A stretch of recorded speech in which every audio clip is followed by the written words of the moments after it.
Norway and the United States might as well be completely different planets when it comes to abortion. In Norway, I was reading about abortion being completely integrated into the healthcare system. It's paid for like other legal medical procedures by the government.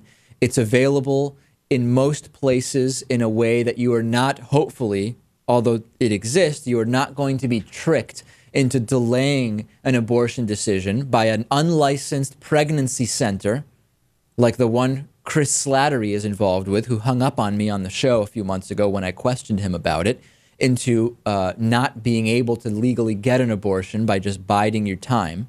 OBGYN residents are expected to undergo training in abortion provision. Opt-out provisions exist if they don't want to participate in that. Very few physicians make use of that. And healthcare professionals involved in abortion provision are neither sanctioned by medical colleagues, they're not harassed by anti-abortion activists. In other words, abortion in Norway is a largely non-politicized procedure. Okay? Now, conservatives will hear this and they'll say, whoa, it's abortion on demand, it's late-term abortions, it's absolutely no control, it's no safety. They would be completely wrong. I looked into what are the actual regulations on abortion in Norway, Lewis. They're actually stricter than those in the U.S. in many cases.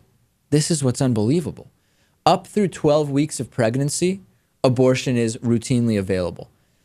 Between 12 and 18 weeks, a woman has to go through a committee before obtaining an abortion. And after 18 weeks, abortions are only permitted when the woman's health or life is threatened or when there are serious or lethal fetal anomalies, okay? This is a real reasonable plan of oversight. Instead of shaming women into waiting until a late-term abortion may be necessary or maybe the only option, instead of reducing access to abortion so that it becomes a backroom procedure, because as we know, if abortions aren't available legally and safely, that doesn't mean the abortions won't happen, Lewis. We know that. Mm-hmm.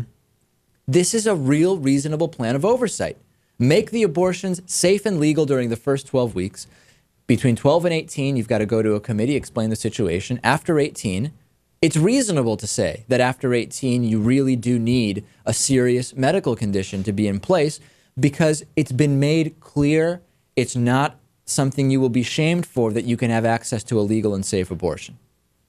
And, you know, the article talks about good and bad places to be a mother.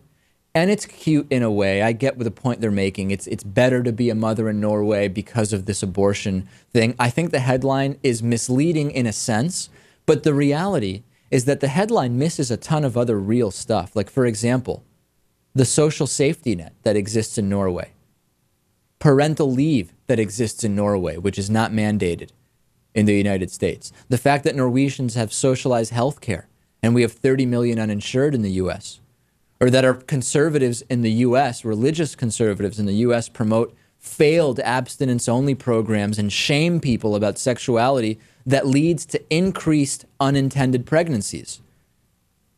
The headline was written to be clever, but it's actually true in many ways that go beyond just availability and safety of abortion. Sure. And we talk about all the time what certain European countries and Scandinavian countries have done right. And I don't know why our politicians can't use some of those countries as examples for what works and what doesn't. Let's take a break. I have video of a propaganda anti-union video that Target is showing its employees when they are hired to work at their retail stores. Also, donateyouraccount.com/David Pakman Show. If you're on Twitter, let us borrow your followers. Donateyouraccount.com/David Pakman Show. Back after this. The David Pakman Show at davidpakman.com.